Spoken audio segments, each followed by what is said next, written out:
자, 세상의 모든 종교들, 모든 사람들 선행, 나쁘게 생각하는 사람이 아무도 없습니다.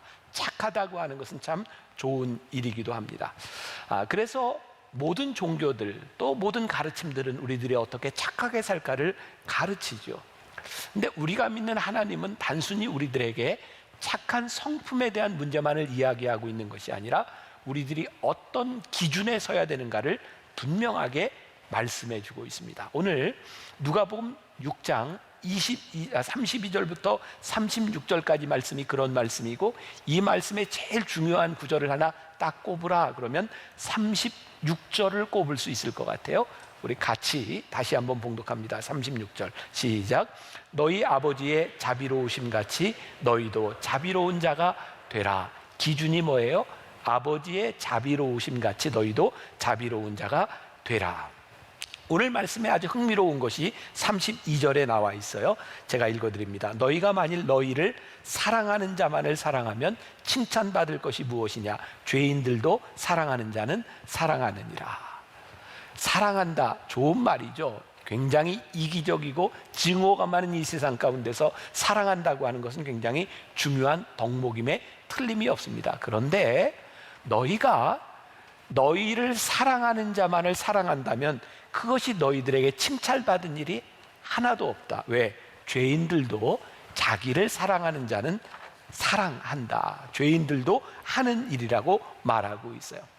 세상에서 이야기하는 사랑이라고 하는 것은 굉장히 이분법적입니다. 사랑과 원수, 사랑과 증오라고 하는 그런 이분법적인 것을 가지고 보고 있어요. 그러니까 내 편에 속한 사람을 내가 사랑하고 내 편에 속하지 않은 사람을 미워하는 것이 그렇게 큰 문제가 되지 않는 세상을 우리들이 살아가는 거죠. 오히려 우리나라뿐만 아니라 전 세계에 일어나고 있는 현상들을 보면 이 사랑과 증오라고 하는 것을 정치적인 수단으로 이용하는 것을 많이 보게 됩니다. 그렇죠? 내 편을 만들기 위해서 적을 만드는 것을 별로 두려워하지 않습니다. 우리나라의 역사 가운데서도 수십 년 동안 종북이라고 하는 프레임이 딱 있었고, 이제는 친일이라고 하는 프레임을 또 만들고, 아마 이런 일들은 끊임없이 벌어질지 몰라요. 이 양당 정치라고 하는 게 참 무섭지 않습니까? 내 편이 있으면 다른 편은 적이 되는 그런 것이 얼마나 무서운지 몰라요. 동일한 맥락에서 선대하는 자만을 선대한다고 하는 것은 칭찬받을 만한 일이 아니다. 자, 또 요즘 많이 뉴스에 나오는 게 그런 말이잖아요. 권력형 비리. 이게 지금 이번 정권에만 있었나요? 아니요. 이전 정권 이 권력형 비리라고 하는 것은 늘 있었어요. 이게 뭐예요? 이 권력에 선 사람들에게는 어떤 잘못을 해도 용서할 수 있고 그들에게 페이버를 준다 이 말이에요. 그러니까 우리 편은 다 용서가 되는 거죠. 자, 누가복음 6장 34절 너희가 받기를 바라고 사람들에게 구워주면 칭찬받을 것이 무엇이냐? 죄인들도 그만큼 받고자 하여 죄인에게 구워주느니라. 우리가 누군가에게 받기를 바라고 구워주는 것, 그것도 죄인들도 하는 일이다. 자, 받기를 받고 구워준다는 게 무슨 일일까요? 구워주는데 내가 누군가에게 받을 생각을 하고 있어요. 그러니까 주는데 그게 선한 의도가 아니라 선물이 아니라 뇌물이 돼버리는 거죠. 여러분, 성경은 우리들에게 자본주의를 부정하지 않습니다. 성경을 보면 돈 많은 자와 돈 없는 자, 부자와 가난한 자가 있다고 하는 것을 분명히 이야기하고 있어요. 그런데 문제는 뭔지 아세요? 돈 많은 자가 가난한 사람에게 돈을 구워주면서 그 사람에게서 이자를 받으려고 한다면 그것은 옳은 일이 아니다. 저는 오늘 설교를 하면서 제 마음 가운데 하나님, 진짜 이 세상을 바꿀 수 있는 것이 무엇일까요? 어떤 법, 제도? 지금 우리들 보면서 참 안타까운 게 그런 거 아니에요? 문제가 생길 때마다 법을 만들어요. 누구 방지법, 무슨 방지법. 여러분, 법으로 해결될 수 있을까요? 참 사람은 법을 만들면 교묘하게 그 법을 벗어날 수 있는 생각들을 또 하게 되죠. 저는 법에 대한 문제가 아니라 오늘 하나님의 자비하심을 아는 하나님의 마음을 가진 사람들이 무엇을 하느냐에 대한 문제이지, 이건 법과 제도에 대한 문제가 아닌 것 같아요. 이 세상을 바꿀 수 있는 것, 우리의 가정을 바꿀 수 있는 것, 이 나라와 이 민족을 바꿀 수 있는 것, 하나님의 말씀이 우리 가운데 와서 역사하게 하여 주옵소서. 좋은 예가 될지 모르겠어요. 제가 목회자들, 우리 이제 동료들, 우리 직원들 이렇게 식사할 때 되면 제가 제일 잘하는 것 중에 하나가 서빙하는 사람들에게 이게 팁을 주는 걸 제가 잘해요. 저에게 어떤 마음이냐면 제가 서빙하는 그 사람보다는 내가 조금 여유가 있으니까 조금이라도 도움을 주면 좋겠다, 늘 그런 마음을 가지고 저는 팁 잘 주는 목사입니다. 그런데 가끔 팁을 주려고 지갑을 열어봤을 때 10,000원짜리가 없을 때가 있어요. 그런가 하면 어떤 때는 지갑을 놓고 갈 때도 있어요.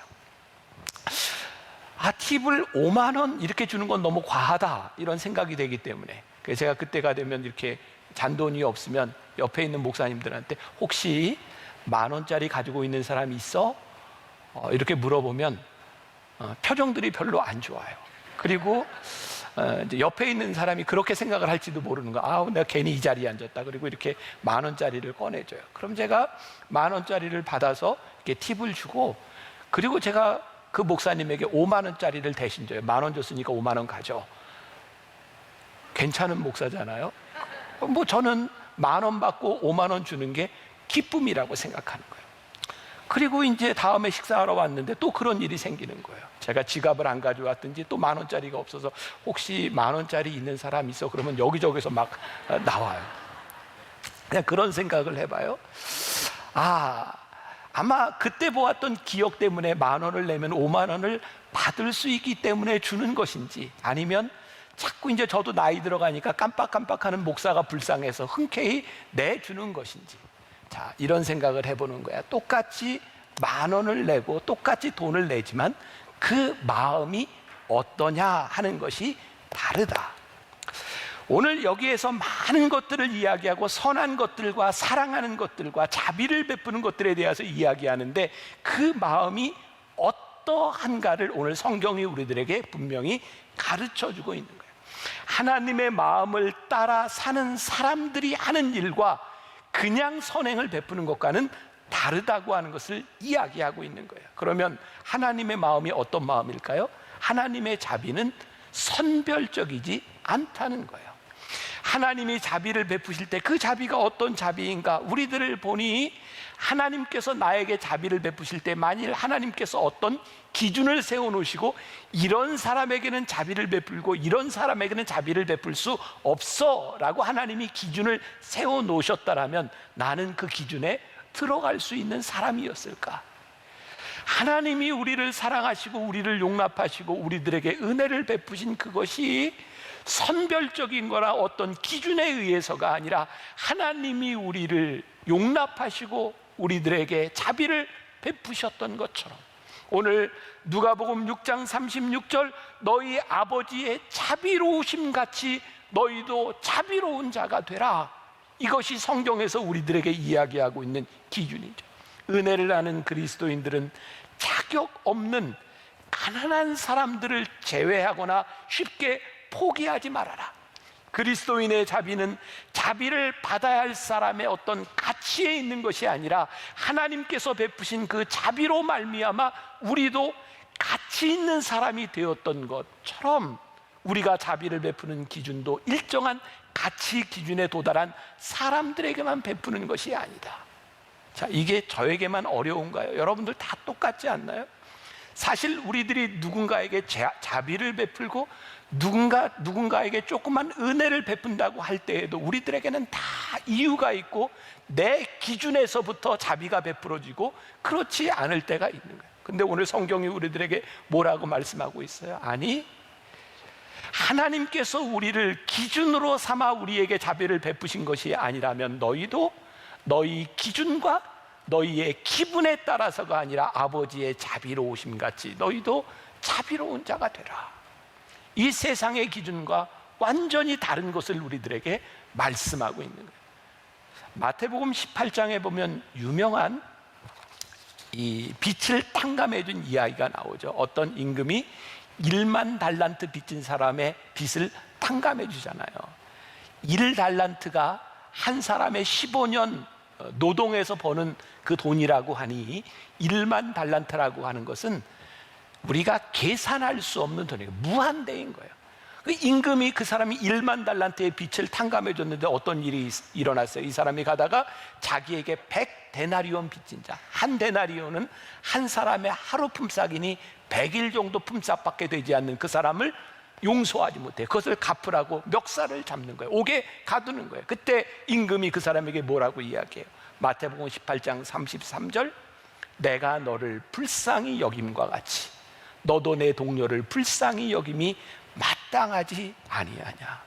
여기서 무엇을 이야기하고 있어요? 돈의 많고 적음을 이야기하고 있는 것이 아니야. 내가 너를 불쌍히 여겼으니 너도 불쌍히 여기는 것이 마땅치 아니하냐. 용서와 자비는 많고 적음에 대한 문제가 아니라 마땅한 일이라고.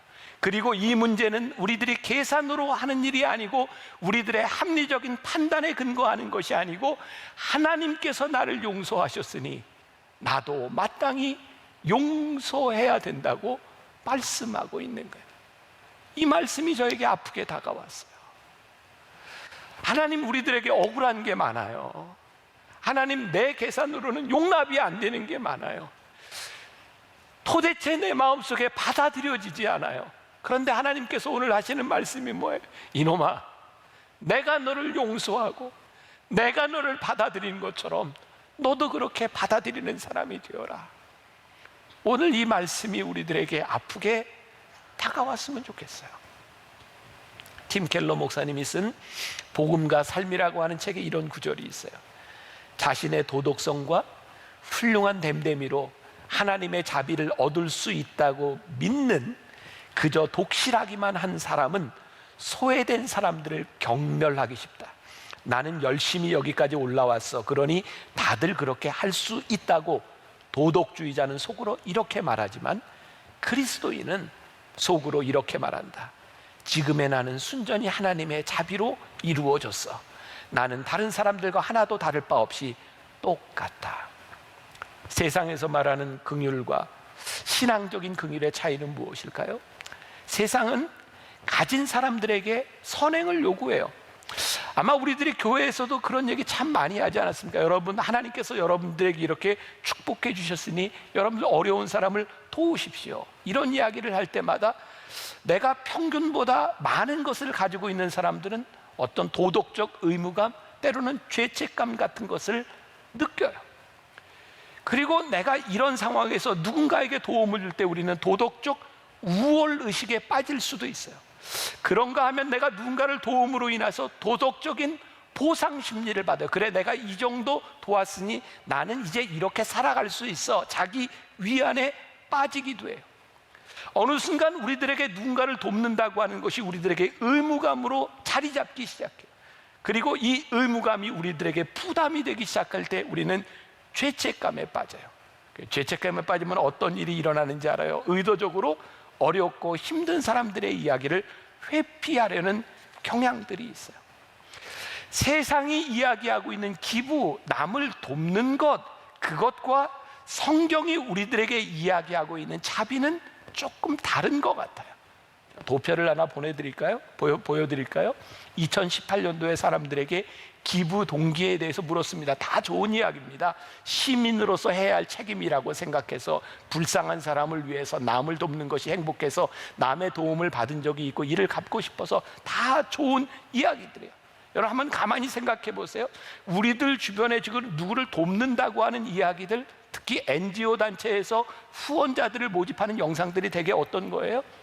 거의 대부분이 아프리카에 빼짝 마른 아이들이 눈물을 뚝뚝 흘리고 있는 장면이나 아이들의 몸에 상처가 나서 짓물러서 막 벌레가 있는 그런 모습들을 보여주거나 그 아이들을 바라보는 사람들이 그 영상을 바라보면서 죄책감을 느끼는 거예요. 그래서 그 죄책감에서 벗어나는 제일 좋은 방법은 정기적으로 돈을 보내는 일이에요.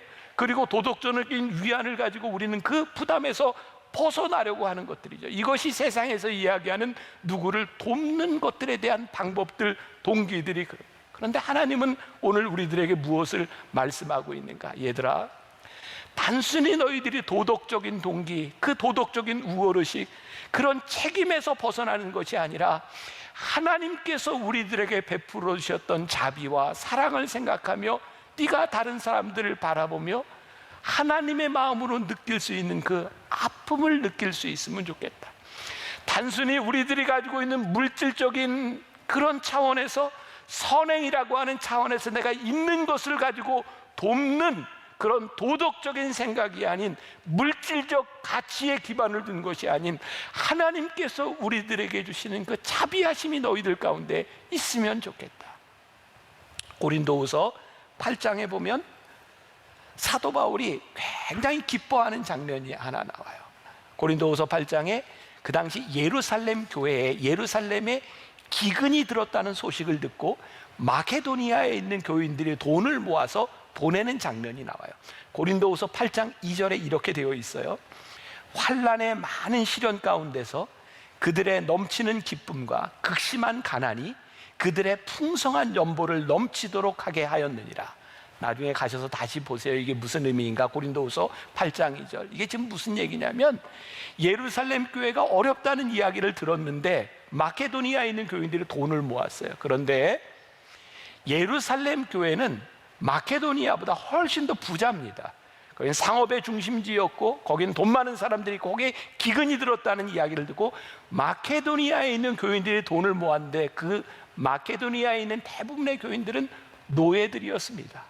극심한 가난을 경험한 사람들이었고 어려움에 처한 사람들이었습니다. 그런데 그들이 예루살렘 교회가 어렵다는 이야기를 듣고 그들이 돈을 모아 보내면서 그들이 넘치는 기쁨을 경험하게 돼요.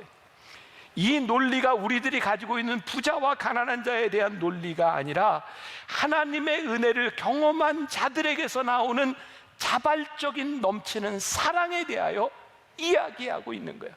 우리 교회는, 우리 그리스도인들은 세상의 논리와는 조금 더 다른 하나님의 자비하심이 우리 가운데 있을 때 우리들이 할 수 있는 일들을 이야기하고 있는. 자, 오늘 누가복음 6장 35절과 36절 우리 같이 한번 봉독합니다. 같이 시작. 오직 너희는 원수를 사랑하고 선대하며 아무것도 바라지 말고 꾸어주라. 그리하면 너희 상이 클 것이요 또 지극히 높으신 이의 아들이 되리니 그는 은혜를 모르는 자와 악한 자에게도 인자하시니라. 너희 아버지의 자비로우심 같이 너희도 자비로운 자가 되라. 원수를 사랑하고 선대하며 아무것도 바라지 말고 꾸어주라. 그러면 너희의 상이 클 것이다. 제가 참 좋아하는 말씀이 하나 있어요. 잠언에 내 식물을 물 위에 던져라. 여러 날 후에 도로 찾으리라. 근데 저는 이 말을 여러 날 후에 도로 찾으려는데 거기에 중심이 있는 게 아니라 내 식물 물 위에 던지라. 여기에 저는 말씀에 초점이 있다고 생각해요. 하나님께서 우리들에게 사랑과 은혜를 베풀어 주셨으니 너희도 아무것도 바라지 말고 그냥 주어라. 이 말씀 굉장히 힘든 말씀입니다. 설교하기 참 힘들고 여러분들이 받아들이기도 참 힘든 말씀입니다. 그런데 하나님께서 우리들에게 원하시는 것이 뭐냐면, 내가 너희에게 은혜를 베풀고 너희들에게 준 그 기쁨이, 그 주님의 사랑이 끊이지 않도록, 이것이 순환되도록 그렇게 살아라. 이 세상을 바꿀 수 있는 것은 그냥 누군가 어려운 사람들 돕는 기부, 여기에 있는 것이 아니라 하나님의 사랑이 순환되고 하나님의 자비하심이 나타날 수 있도록, 이 하나님의 자비하심이 실현되는 것을 세상 사람들이 보고 목격하고 살아갈 수 있도록 만드는 것이 오늘 우리들에게 이야기하시는 하나님의 자비하십니다. 제가 김영석 교수님을 참 좋아해서 그분이 쓰는 글들을 거의 다 보게 되는 것 같아요. 김영석의 백세 일기에 보면 나오는 이야기입니다. 이 김영석 교수님을 제가 우리 교회 한번 꼭 초청을 좀 하고 싶어요. 이 코로나가 좀 지나가면 우리가 같이 좀 말씀을 들을 기회가 있으면 좋을 것 같은데, 이 교수님이 캐나다에서부터 어떤 우편물을 받게 되었답니다. 세상을 떠난, 여긴 실명이 밝혀져 있지 않고요, B라고 하는 여의사의 이야기입니다. 의대를 졸업하고 고향인 대구에 내려가서 많은 의료 활동을 하고 어려운 사람을 돕다가 83세의 나이로 세상을 떠난 분입니다. 여러 해 전 김영석 교수가 어디에서 강의를 하고 나오는데 30대 남성이 자기에게 찾아와서 이렇게 이야기를 하더래요. 김영석 교수님, 제가 어려울 때 학비를 도와주셔서 감사합니다. 근데 아무리 생각해도 이 교수님이 이 젊은 남자에게 학비를 대준 기억이 나지를 않더라는 거예요. 근데 이 젊은이가 이렇게 이야기를 합니다. 사실은 세상을 떠난 그 B라고 하는 의사 선생님이 저에게 장학금을 주셨어요. 근데 그분이 저에게 이렇게 이야기를 했습니다. 이 돈은 내가 주는 것이 아니고 내가 대학에 다닐 때 김영석 선생님이 도와준 것이니 이것은 김영석 선생님이 너에게 주는 거야. 그때 김영석 교수님이 생각하게 되죠. 80여 년 전 이분이 중학교를 다닐 때 모울이라고 하는 선교사가 김영석 교수님이 어려울 때, 가난할 때 공부할 수 있도록 장학금을 주면서 이렇게 이야기했다는 거예요. 이것은 예수께서 주시는 것이야. 예수님께 갚는 것이 아니니까 너의 가난한 제자가 생기면 예수님을 대신해 주면 돼. 바로 이 사랑이 몇 사람을 거쳐서 지금 나오고 있는 거예요. 그리고 거기 영어식 표현에 참 좋은 표현이 있어요. Pay it forward라고 하는, Pay it forward. 다른 사람에게 갚아주어라. 우리들이 하나님의 은혜와 사랑과 자비를 우리들이 받았으니 이제 너희는 그 사랑과 자비와 은혜를 하나님의 마음으로 다른 사람들에게 갚아주어라. 이것이 선행의 순환, 하나님의 자비가 순환되고 하나님의 자비가 우리들 가운데서 나타나는 거죠. 저는 이 일이 가능하기 위해서 우리들에게 아픔이 필요하다는 생각을 해요.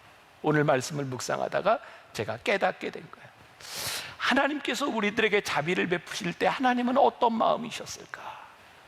우리를 바라보며 아파하셨던 마음, 그 아픔이 하나님께서 우리를 향해 자비를 베푸시는 이유가 아니었을까? 그러면 우리가 누군가에게 자비를 베풀기 위해서는 우리들에게 어떤 마음이 필요할까? 우리도 그 사람을 바라보며 아픈 마음이 생길 때 우리가 자비를 베풀 수 있지 않을까? 제가 MMP 목사님들하고 이렇게 같이 이야기를 나눌 때였어요. 한 젊은 목사님이 저에게 이렇게 질문을 했어요. 목사님은 목회에서 뭐가 제일 힘드세요? 미운 사람 때문에 힘들지 않으세요? 이 말은 무슨 얘기예요? 지금 이 젊은 목사님이 목회를 하면서 미운 사람 때문에 힘든 거예요. 제가 이렇게 대답을 했어요. 언제부턴가 내 마음에 미운 사람이 사라지더라고요. 나를 힘들게 하는 사람이 미워지면 참 힘들 텐데 어느 날 하나님께서 그 교인도 너에게 맡겨준 양이다 라고 하는 것을 깨닫게 하신 순간부터 그 양이 내 양이고 하나님께서 나에게 맡겨주신 자식과 같다고 생각하니 안타깝고 불쌍한 마음이 들지 미워지지 않더라. 요즘 오스왈드 챔버스의 주님은 나의 최고봉 가지고 우리들이 계속 새벽 묵상하잖아요. 그 준하체에도 그런 얘기가 나오잖아요. 하나님, 예수님께서 베드로에게 내 양을 먹이라 라고 말씀하셨을 때 그 양 가운데는 못생긴 양, 말 안 듣는 양, 예쁜 양, 털이 긴 양, 짧은 양, 지저분한 양, 냄새나는 양, 별별 양이 다 있다고. 근데 그게 누구예요? 다 내 양이다. 미움이 아닌 아픈 마음이 들기 시작할 때, 아픔의 영역이 넓어지기 시작할 때 우리들에게서 자비함이 나오는데 우리들이 그 아픔을 우리들이 가지지 못하고 살아가는 것은 아닐까? 여러분, 아픔은 다 동일하지 않아요? 여러분들 아이들 키울 때, 아니 여러분들이 어렸을 때 생각해 보세요. 여러분들은 어떤 거에 그렇게 목매달고 막 아팠던 기억이 나요? 애들 데리고 슈퍼에 갔다가 마켓에 갔다가 애들이 먹는 거에 꽂혀서 떼를 쓰기 시작하면 애들이 울기 시작하면 하늘이 무너지듯이 울잖아요. 근데 그 애들은 그 먹는 거에 그 아픔이 있는 거예요. 그러니까 거기에 우는 거예요. 어른들이 보면 이해가 되지 않는데 애들은 그런 거예요. 중고등학교 시절에 여러분들 어떠셨어요? 저 중고등학교 다닐 때 저희는 유행했던 게 뭐냐면 신발과 옷에 이렇게 상표 있는 게 유행했어요. 저희 시대에 나이키와 프로스펙스가 제일 유행을 했거든요. 근데 그 당시에 저는 그런 걸 여유 있게 입고 다닐 만한 형편이 안 됐어요. 그래서 저는 나이스를 입고 다녔어요. 나이스. 그리고 얼마 지나고 나니까 그런 유행이 생기더라고요. 옷에 그 라벨이 뒤에 붙어서 이렇게 보고 다니게 한. 그 시절에는 그게 아픔이고 그게 목이 매는 거예요. 친구 관계가 깨어지면 너무 힘든 거고, 시험을 잘 보느냐 못 보느냐 그렇게 힘든 거죠. 근데 우리가 하나님을 믿으면서 우리들에게 어떤 아픔이 찾아와요? 아, 내가 하나님의 말씀대로 살지 못했구나, 내가 욕망에 내가 넘어졌구나. 그 아픔들이 우리들에게 오잖아요. 훌륭하죠. 그런데 우리들이 조금 더 나아가면 나를 넘어서 누군가를 위해 기도하기 시작할 때 이웃을 향하여 우리의 아픔들이 우리들에게 느껴지기 시작해. 너를 위해 기도하다 보니 우리의 아픔이 보이기 시작하고, 그 아픔의 영역이 확장되기 시작하면서 우리가 하나님의 사람으로 편해가기 시작합니다. 하나님의 자비하심의 영역은 어디까지 펼쳐지냐면 우리의 아픔이 닿는 데까지 하나님의 자비하심이 넓어지는 거예요. 그래서 오늘 제가 말씀을 나누면서 여러분들에게 그렇게 부탁을 드리고 싶은 거예요. 하나님, 이 말씀을 들으며 우리의 아픔이 느껴지게 하여 주옵시고, 이 아픔이 넓어지게 하여 주셔서 하나님의 자비하심이 그 누군가에게도 동일한 자비하심으로 전달되게 하여 주옵소서. 안녕 기독교라고 하는 책을 쓴 김정주 목사님의 책에 이런 구절이 있어요. 아픔을 모른 채 좋은 신앙이라는 이름 아래 눈치 없이 밟기만 한 사람이 성숙한 사람이 아니다. 다른 사람의 아픔과 내가 속한 공동체의 아픔과 내가 밟고 있는 이 땅의 아픔과 함께하지 못하는 밝은 신앙은 본인에게는 태양처럼 밝고 좋겠지만 타인에게는 그늘처럼 어둡다. 전 돌아가신 오카는 목사님이 하셨던 말씀이 기억에 많이 남아 있어요. 십자가가 없는, 십자가를 잃어버린 교회는 천박하다. 우리들에게 십자가의 아픔이 느껴져야 하나님의 자비하심이 살아날 수 있는데, 우리들이 그 아픔을 잊고 살아가는 것은 아닌가. 아픔의 영역이 커질 때 우리들에게 기쁨과 감동이 있는데 우리들이 그것을 잊고 살아가는 것은 아닐까. 제가 한 가지 이야기를 하고 말씀을 마치려고 그래요. 여러분들 중에 혹시 기억나는 분이 있을지 모르겠어요. 몇 년 전에 저희 교회는 1년에 몇 차례씩 이렇게 한샘 치고 헌금하잖아요. 우리들이 아픔이 느껴지는 것에 우리 한샘 치고 헌금합시다. 근데 요즘 한샘 치고 헌금을 하면 우리 교인들이 아닌 이렇게 방송을 보는 분 중에 10%에서 20% 정도는 외부 교인들이 같이 헌금을 하세요. 그런데 제가 한샘치고에 대한 이야기를 했을 때 어떤 분이 저에게 연락을 했는데, 전화를 하고 저도 한샘치고 헌금을 하고 싶습니다, 그런 전화였어요. 근데 죄송하게도 제가 그분이 헌금하겠다고 하는 그 액수를 들었을 때 저에게까지 전화해서 헌금할 만한 액수가 아니었어요. 자, 굉장히 제가 지금 세속적이고 좀 그런 사람으로 보이죠. 그런 정도의 액수가 아니었어요. 근데 그분이 저에게 굳이 전화를 하고 연락을 하고 한샘 치고 헌금을 했어요. 근데 그분이 어떤 분이었냐면 제주도에서 혼자 불치의 병을 앓고 마지막을 보내고 있는 분이었어요. 근데 참 이상하죠. 돈의 액수에 대한 문제가 아니라, 헌금에 대한 액수에 대한 문제가 아니라 그분의 아픔이 제 마음에 와닿은 거예요. 저분을 한번 찾아가서 위로해 줬으면 좋겠다. 제가 주소를 묻고 찾아갔어요. 그분에게는 굉장히 뜻밖의 일이었고, 그분이 저를 맞으러 이렇게 준비해 놓는 상황이, 그분이 코에 산소 호흡기를 꽂고 이렇게 움직이려면 산소통을 들고 움직여야 되는, 이걸 빼면은 힘들어서 견디지도 못하는 분이었어요. 그분을 위해서 기도를 하고 나오면서 혹시라도 무슨 일이 있으면 기도하고 어려운 일이 있으면 이렇게 이야기하세요. 늘 저희 교회 예배를 영상으로 드리는 분이었어요. 그러다 어느 날 저와 통화를 하고 싶다고 연락이 왔어요. 전화를 딱 들자마자 이게 심상치 않구나. 그분의 호흡, 말하는 소리가 굉장히 힘겨웠어요. 제가 다시 또 찾아가게 되었고요.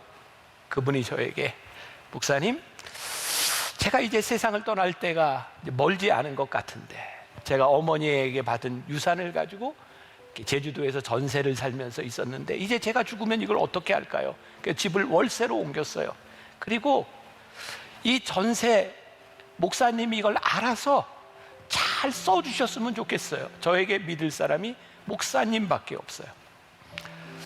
그 가족들이 이렇게 외면하거나 이런 가정이 아니에요. 다 가족들이 있지만 이렇게 매일 와서 살 수 없는 그런 가정이었고, 저에게 그런 부탁을 했을 때 제가 그분에게 이렇게 얘기했어요. 권사님, 제가 권사님이 이 헌금을 가지고 누군가를 위해서 권사님의 이 헌금이 누군가에게 기쁨이 될 수 있도록, 쓰여질 수 있도록 제가 제주도에 뭔가를 권사님 이름으로 이렇게 교회가 됐든 뭐가 됐든 하나를 좀 하면 좋겠어요. 그 권사님이 굉장히 기쁘게 그리고 편안하게 세상을 떠나셨어요. 그분이 한 헌금은 교회를 하나 질만한 그런 헌금이 아니에요. 근데 제 마음 가운데 느껴졌던 그 아픔이, 이게 시드머니다. 하나님께서 이 아픔을 통해서 하나님께서 자비의 영역을 넓히시라는가 보다, 그 마음을 저에게 주셨던 거예요. 오늘 말씀을 준비하며 가쁜 숨을 내쉬고 기쁨의 눈물을 흘렸던 그 권사님의 모습이 생각나는 거예요. 나에게 주셨던 아픔이 누군가에게 자비의 영역들을 만들어내고 또 그 다음에 자비를 만들어내고 pay it forward, 다른 사람에게 갚으라 라고 했던 그 일들이 이루어지는 일을 하나님께서 저에게 경험하게 하신 거예요. 오늘 저는 여러분들에게 그런 말씀을 드리고 싶어요. 하나님, 우리들의 마음에 아픔이 느껴지게 하여 주옵소서. 하나님의 자비하심 같이 우리도 자비할 수 있는 사람이 되게 하여 주옵소서.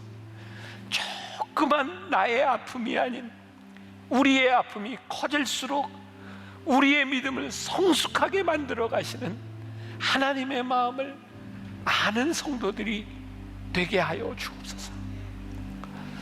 지금 우리 사회, 우리나라 보면 너무 우리 마음 아프잖아요.